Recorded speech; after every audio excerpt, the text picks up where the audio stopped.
Hello and welcome to our final episode in the first series of Material Matters, hosted by me, Grant Gibson. And this one is ever so slightly different.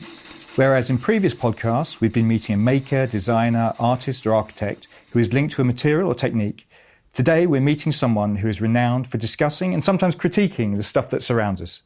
Glenn Adamson is a curator, critic and author, a former director of the Museum of Arts and Design in New York. He is currently a senior scholar at the Yale Center for British Art. He's undoubtedly one of the leading voices in contemporary craft, with books including The Craft Reader, Thinking Through Craft, The Invention of Craft, and Art in the Making, which he wrote with Julia Bryan-Wilson. His latest book, which is the focus of this interview, is entitled Fewer, Better Things. Published by Bloomsbury late last year, it unpicks our increasingly tenuous relationship with the material world in a digital age. Glenn, thanks so much for doing this. Great to be here with you, Grant. Well, we have half an hour. I mean, you're flying tomorrow back to New York, right? I am. You're catching me en route. Right, okay, well, good. Let's crack on in that case and talk about the new book that you've written. It feels quite different to me tonally to your previous work. So I guess the first question, is it aimed at a different reader? Yes, you're right about that. I was, of course, very involved in writing academically, and you might even say theoretically about craft for many years, and in fact was lucky enough to come along at a time that a whole field was emerging. So a specialism, you could say, in craft studies that I was a part of. And I suppose I now felt confident enough to write a book for a general reader. So I kept thinking, you know, what would my mom want to know about craft? What would my mom want to know about materiality? And that was really what I had in mind the whole time that I wrote the book. Because there is a kind of new market for this kind of book opening up, isn't there? I mean, people like Rob Penn, there's a quote by Alexander Langlands on the back sleeve. There's this kind of personal craft story publishing market emerging, is there? Yeah, I think of it as a post-Richard Sennett thing. You know, once he published The Craftsman, I guess an intellectual historian of that caliber creating space in the market was a really transformative moment, and there have been lots of titles really in the field since then. I guess mine is different in the sense that I'm trying to situate craft not so much in a context of traditional fidelity to skills, but really see craft as part of a broader picture, you could say. I mean, it focuses on material intelligence. Can we unpick what that is? Yeah, so that is the broader picture, in fact. What I'm trying to get across here is that people in many different walks of life have this property of material intelligence, or you could call it a human faculty, and it's something that actually almost everybody used to have in great depth, and that we probably have less and less these days because of the influence of technology, the distancing effects of globalism and industry. And the key thing, I suppose, is that it's a kind of communal or connective tissue for society. So whether you're a craft maker or an engineer or a scientist or just somebody that can appreciate how things are made when you walk down the street or sit in a chair and have, well, really just be alive to those things, you have what I would call material intelligence. So it seems to me, picking up on the digital thing, is that something you're wary of? Oh, I guess wary would be the word, yeah. I think it's certainly not right to be a refusenik about digital things, some kind of 21st century Luddite. And in fact, I used the internet extensively to research and write the book, so I would be a real hypocrite to come out against those kinds of tools. But on the other hand, you have to say that digital tools are extremely distracting. And, you know, everybody has this image in their mind of a married couple each checking Twitter as they're laying next to each other on the pillow, right? But it's not just that, it's everything in our lives is being processed and mediated through a screen. And that feels very powerful, and it even might feel like omniscience sometimes. But of course, what you're not getting is the incredible richness around your body, because your brain is always somewhere else, your eyes are always somewhere else. There's a story I tell in the book where I had gone to Yellowstone and I saw the Old Faithful geyser. It's a really interesting situation because it's very much like a spectator sport or a theatrical performance, but you don't know when it's going to go off. So everybody's sort of waiting there and they're chatting with one another very amiably, you know, like in a town square. But then the minute the water gushes out of the ground, everybody takes their phone out and takes a video or a photograph, even though they could get an identical image or video online They want it to be their version instead of just standing there and looking at it and continuing to talk to the people next to them. So that's the kind of mediation that I'm mostly concerned about in the book. You seem very dismissive of the word smart. Right. Yeah. Well, there's nothing wrong with the idea that our phones have a lot of intelligence packed into them. But if you draw the conclusion from all this so-called smart technology, phones, cars, refrigerators, toasters, whatever, if you infer from that traditional objects that are not digitally activated are dumb, then obviously you're making a great error, because think about how many centuries, indeed millennia, of intelligence is packed into any ceramic object that you might have.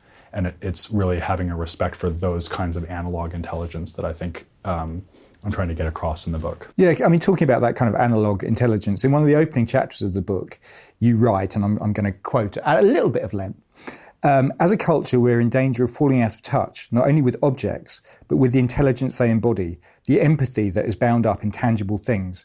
I mean, within that context, what does empathy mean? Yes, this is one reason why I call material intelligence a connective tissue, because if you don't have a sense of how an object was made, then it's very unlikely that you'll have a sense of what it was like to make it, and therefore you'll have a very poor sense of what the person's life was like that brought that object into the world. So somebody's manufacturing an object for you, like your smartphone, half a world away, you don't know their name, you don't really know what goes into the phone, you have no sense of the implications of the object that's in your possession and what that really means for the way that you're situated in the world. So for me, there's a kind of ethical charge to material intelligence. It's not just this geeky thing about knowing how stuff is produced. When you talk about the implications, can we unpick that a little bit? What does that mean? Yeah, so if you have a sense of what materials are in your phone and how it might have actually been created, then it might give you some insight as to what the environmental footprint of that phone might be, and also what sorts of social structures you're actually supporting by buying that phone. And of course, then you can make your decision, it's worth it or not. But I might make a comparison to eating. So we're now very, very aware that eating is an ethical act. And some people have chosen to be vegan or vegetarian. Some people just worry about how much fish they're eating and how the fish was farmed. We're talking about quite a small portion of the population, though, aren't we? Because actually, there's a lot of fried chicken being eaten on the high street and chicken bones being left everywhere. For sure. So it's this is quite a middle class dilemma, isn't it? I suppose that's probably right. But on the other hand, you have to say that most of the consumption that's being done in the world is being done by the middle class, either in Europe or in America or in rising middle class in China. And actually, the people that are still living in what I would call a state of high material intelligence, embeddedness in agriculture or local manufacturers, they actually consume relatively little compared to those of us who are supposedly in this small bandwidth. So I would say we have a particularly high level of responsibility to inform ourselves about these things. I mean, it's a very personal book, Glenn. It's certainly much more personal than anything else I've read of yours. And the first person we meet is your grandfather, Arthur, who grew up on a farm in Kansas and became, really, did he become a rocket scientist? Yes, he really actually had a T-shirt that said, "Why, actually, yes, I am a rocket scientist." So he was a great figure in my life, and his story is really an amazing American story. He was raised actually quite poor on a Dust Bowl farm in Kansas. And, it was a situation where they were doing everything for themselves practically. There was no electricity, no phone most of the years he was growing up. So he could mend a fence, he could fix a tractor, he could make ice cream, he could, build small-scale architecture, could do anything that needed doing around the farm. And then he took that skill set with him to a university in California, learned engineering, and then ultimately became an aircraft engine designer. Yeah. It's interesting. My grandfather was a builder. He built a house that my mum grew up in. And I'm left, and I'm really very impractical, and I'm left with this residual guilt that I can't do the things that he could do. Are you a practical person? No, I feel a bit like that as well. I don't think I'm impractical, but it's certainly not a strong suit of mine. And in fact, now that you've asked the question, I think one of the animating motivations for me in the book was to do some kind of justice to this skill set that I respect. And that comes very early for me, again, through my grandfather. So in addition to having this career as an engineer, he also had a hobby of being a wood carver. And in fact, he had a business card that he would hand out to friends that said Arthur P. Adamson, wood carvings and jet engines made to order. And I used to be able to go and watch him carve, and he would explain to me all the different timbers, why they smelled that way, why the color was like that, how they would change when they dried, how one would take a chisel differently from another. And that already gave me this real appreciation for, I suppose, watching craft or appreciating it at a short distance. So that kind of ignited your interest in craft and skill. But from the book, there's an epiphany at university that particularly led you down the route that you've gone. Yeah, so I think I was ready for it because of that experience and others I'd had growing up. But when I was in college, I had this amazing opportunity to go into the storage room of a museum and handle ancient Chinese ceramics. And I remember the specific pot that really kind of flipped the switch for me was a Tang Dynasty, so-called three-color ware dish. And my memory of it is that there were visible imprints of the fingers of the potter on the underside of the dish. I mean, more than visible, you could put your fingers in them and feel that kind of contact with this person who had lived over a millennium ago. And, compared to looking at slides in the dark, which is what I've been doing when studying paintings, there was just no contest there. So I initially set out to be a specialist in ceramics and then gradually kind of broadened that interest into my writing on craft and interest in design history and other related topics. Quite an unusual decision to take. I mean, there probably weren't that many people covering the same ground, I'm guessing, at that time? That's right. When I was starting out, it seemed like kind of a bad career move to be thinking about craft. And, now it seems almost like prescience, but it was really just luck. I fell into it because of this attraction to an object and many other objects.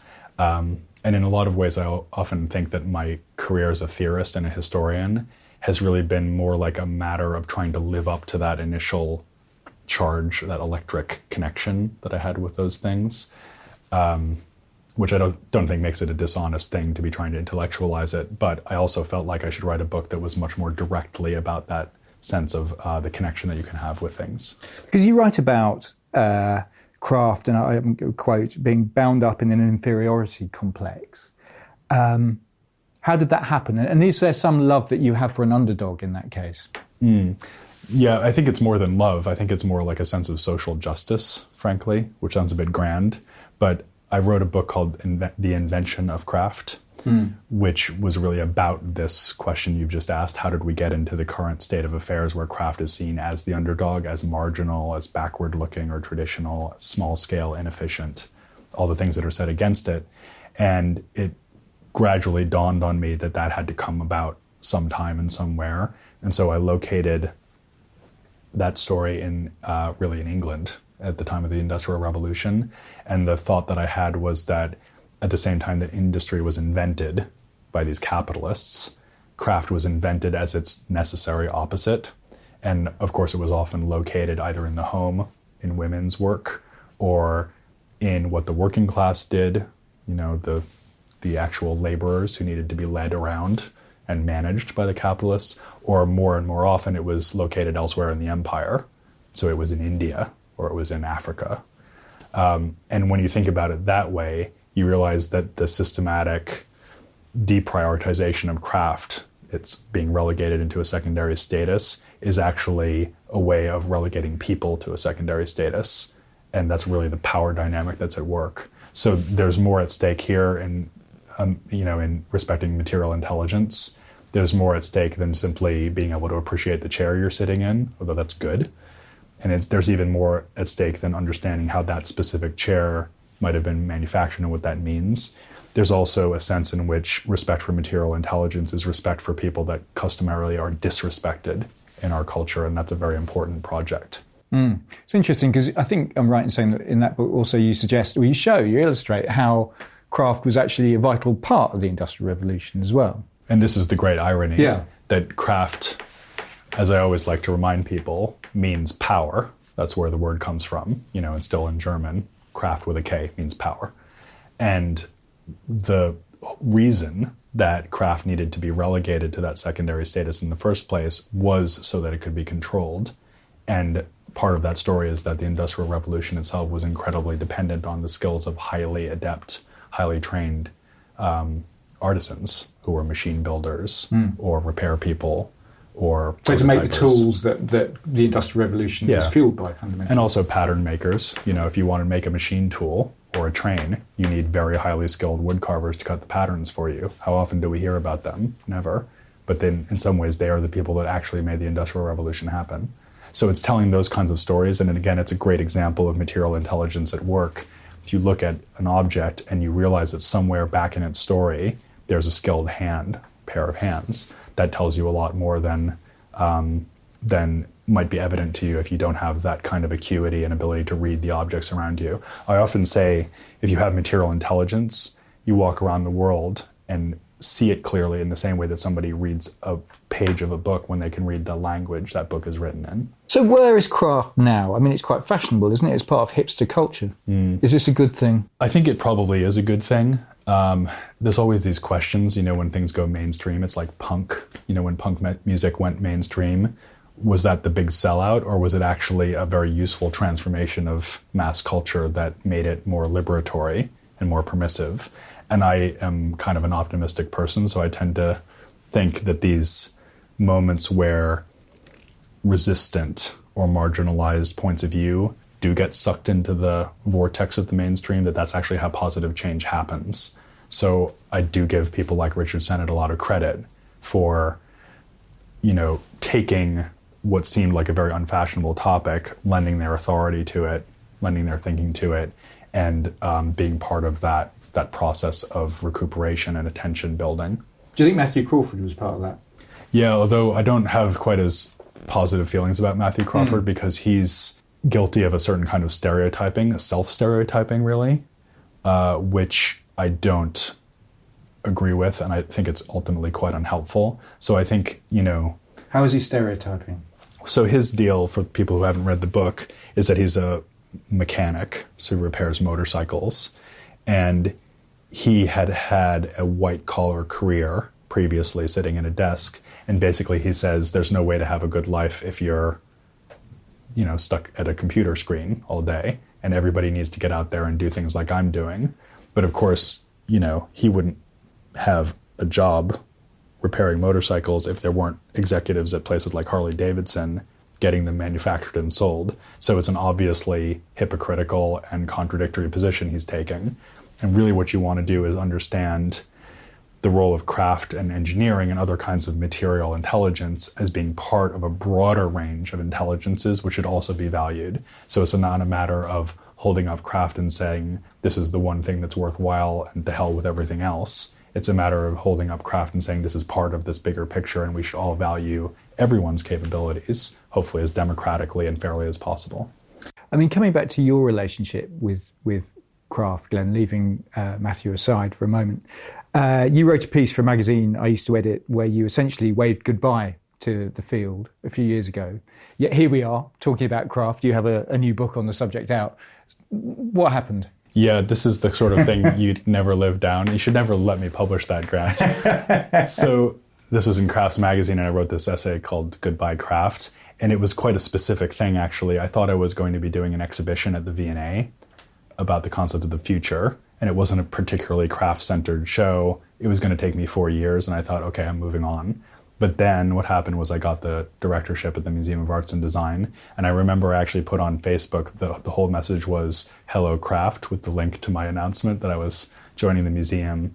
And although I only spent a little less than 3 years there in the directorship, it got me reoriented to the craft world again. And I guess I kind of decided there was enough to say about craft and enough joy to be had in being part of the community that I didn't want to leave again once I had come back. It sucked you back in. Yeah. It's the Godfather or the prodigal son or something. But in all seriousness, I think also that writing this book partly came out of a feeling that I had done enough academic work on craft, and there wasn't probably much point writing yet another heavily footnoted, heavily researched book in the subject area, but that there might actually be some usefulness to writing a book that is aimed at a broader readership. So although I obviously am still thinking about craft, there was a germ of something in that Goodbye Craft essay, which is that I wanted to step aside and let younger scholars start to have the voice. And I actually do still feel that way. I was going to say, are younger scholars coming through, do you think? Oh my God, yes. It's incredibly. So who are you looking at particularly? Well, it's sort of in my own generation, I would name people like Namita Wiggers or Lisa Author, Jenny Sorkin, Ezra Shales. Obviously, there's Tanya Harrod, who was ahead of me by a generation. Ned Cook, who trained me at Yale. And then you have younger people still, like Kat Rossi and Stephen Knott, who I helped train. And is it important that a discipline has that kind of bedrock of academia behind it? Yeah, absolutely. I mean, you would expect me to say that. I would. But I do think it's true, because thought leadership is a real thing.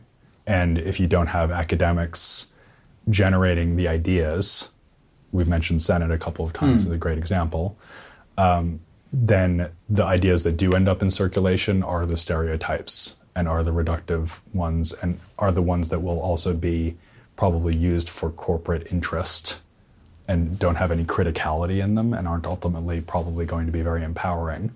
What's the relationship between kind of the academic writing that you've done in the past and maybe the journalism that you also do? I think the academic writing, for me, is like a preparedness thing. So it puts me in a state of hopefully well-founded confidence, but it certainly makes me feel like I know what I'm looking at and can relate it to a broader context. And it also gives me a kind of motivation to care about something. I think if you're just responding to things on the basis of the way they look, for example, or whether they're cool or fashionable, then you're quite likely to be led around by the nose. Whereas if you have a very historically informed and in-depth account in your own mind as to why you would want to write about something in the first place, of course you're going to be able to write about it better, but also you're going to be able to make better choices about what you in fact address in your writing. Does it matter if you're not a maker yourself? I mean, you mentioned David Pye in the book, who obviously was a fine maker and a great writer and thinker. Is he able to bring something to the topic that maybe you or I, who aren't makers, can't? Well, it's certainly undoubtedly true that he did, and there are many other examples of that, like Alison Britton, for example, the incredibly amazing ceramic artist, is also an incredibly amazing writer. I certainly think you can write well about craft without being a maker. I always practice the policy of checking. So if I'm writing anything technical, I always send it either to the person I'm writing about, or if it's a review, I'll run it past somebody else who knows. So it's just a matter of due diligence, really. And there's also this really fascinating thing of a kind of productive ignorance, where you can watch somebody make something, ideally in person, ask them questions, try your hand at it a little bit just to get a sense of what the difficulty level is. And that's very useful conditioning for anything that you might write. In fact, I just taught a course at Yale with Ned Cook where we had students alternating between the classroom one week and then a workshop of some kind next week. So we carved wood with them, we did ceramics, we raised metal. And those sessions were very, very helpful for them in understanding the theoretical text that we were also reading. So it's a kind of back and forth. And obviously it's not a matter of becoming a professional woodcarver or a potter. It's a matter of having some sense of what that material wants from you when you work it. One of the things we do learn in the book is that you play the pipes. Oh, yeah. Which leads me to ask what the relationship between craft and music is. It's something, it's a thread that's been coming up in a couple of the interviews we've done for this series, interestingly. So first of all, let's be specific. I play the Irish bagpipes. Irish bagpipes, yeah. Okay. Uilleann pipes. So not the Scottish kind that people might immediately imagine. So they're a lot quieter, which is the best thing about them, arguably. Some might say the quieter the better. But it's a complicated instrument. It's, plays in 2 octaves, the only bagpipe that does that. It's quite a lot of gear in it, and it's, in fact, a beautifully made bespoke craft object in its own right. There are no mass-manufactured pipes. So there's that.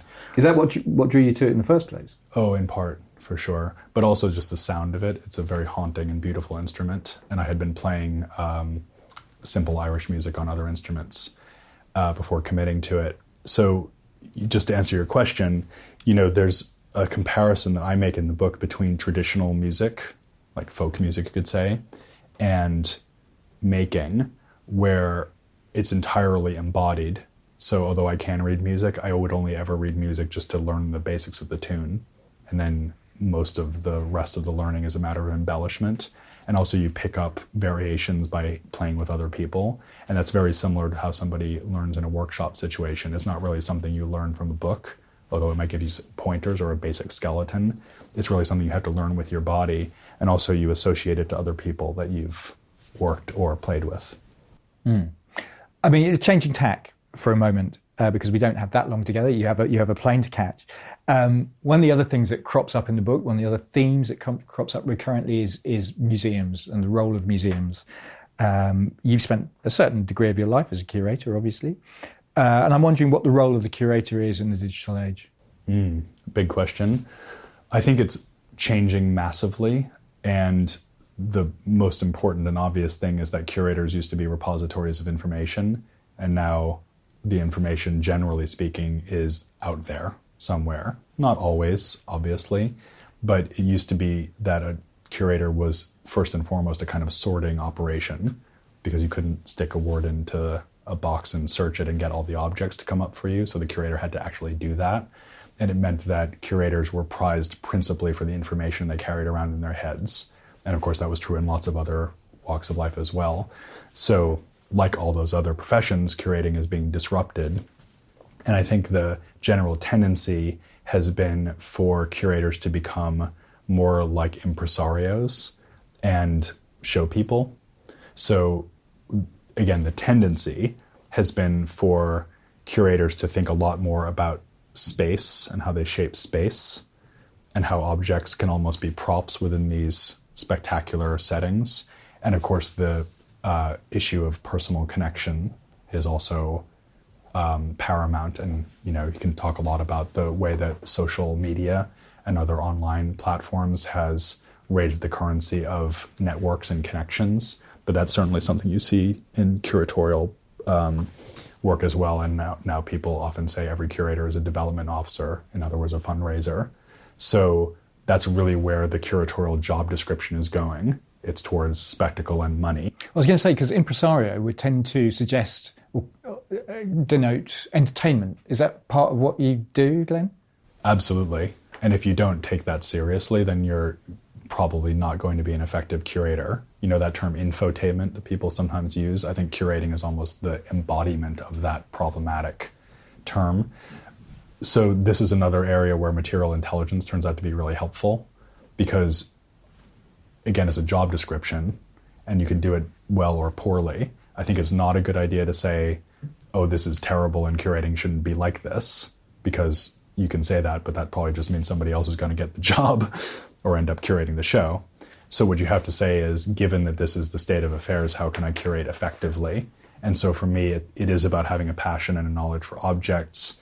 It's also about finding ways to communicate that and get people to kind of graft themselves onto your level of care and concern for an object, and use the precious opportunity that you have, and after all, the huge amount of capital that's been invested in a public institution that you're then allowed to care for and deploy, to try to use that as responsibly as possible. So I was intrigued by your assertion that materiality rather than abstraction, I think you use fine art, abstract art as an example, might encourage more people into galleries and museums. How? Yeah, so I have pretty good proof of this, I have to say, because I've looked at attendance figures of major craft shows, and whether it's tapestries at the Metropolitan or the recent Annie Albert show at the Tate Modern or the quilt show that we did at the V&A when I was there. Those are all textile shows, but also ceramics. I just curated a ceramic show that went to the Fitzwilliam here in England. All very, very well attended. And it's actually not that surprising, because people feel like there's not a lot of barriers to comprehension with these objects. They can relate to them very intuitively. People start their lives with material intelligence. Kids have a lot of it, and we do retain it. And I think there's also increasingly a hunger to connect with that. So when a curator actually takes seriously the idea of connecting somebody to a physical artifact in all of its material richness, it's almost always effective. And the idea that the power in the art world in terms of public appeal is all on the side of, video art or famous abstract painters. Not denying the appeal of those things, but I certainly think that craft actually has an easier job when it comes to connecting with the general public. But with one or two exceptions, craft type work doesn't sell to anything like the extent that fine art does in auction houses, right? Well, that might be another reason why the general public feels like it's accessible to them. Right. Of course, you have to be careful here because the general public is very interested in how much things cost too. So if you have a record-breaking Picasso or Klimt, people will come to see it just because it's a record-breaking painting, expensive painting. But I also think that when a museum with a lot of authority, like the Metropolitan or the Tate, lends that authority to an object that's similar to what people have in their own lives and says, okay, this is special in this way and we're going to tell you that story, it's very, very easy for people to become excited about that, and I think that's great. Is it to do with language as well? That these ceramic objects don't tend to, although they can, wrap themselves up in a cloak of difficult words? Yeah, or the difficulty is maybe just a bit more of an everyday difficulty, I mean, most people probably are pretty alive to the fact that they couldn't make a ceramic very well unless they've been trained, and they would know that there's a lot of jargon that goes into that, glaze chemistry and whatnot, kiln firing temperatures, but they kind of immediately think, well, fair enough, because if you didn't know all that stuff, you couldn't even make that thing, whereas the overlay of jargon that lays on top of a contemporary artwork, which I personally actually have a lot of interest in, that can be quite alienating. You have to work very hard to get that to be relatable for people. So the book is called Fewer Better Things. Is there a sustainable angle to this? You kind of bring it up, but you don't hammer the message home, it seems to me. Was that deliberate? I guess it was to some extent. I do think there's something in here that will help in a marginal way in our unfolding environmental crisis.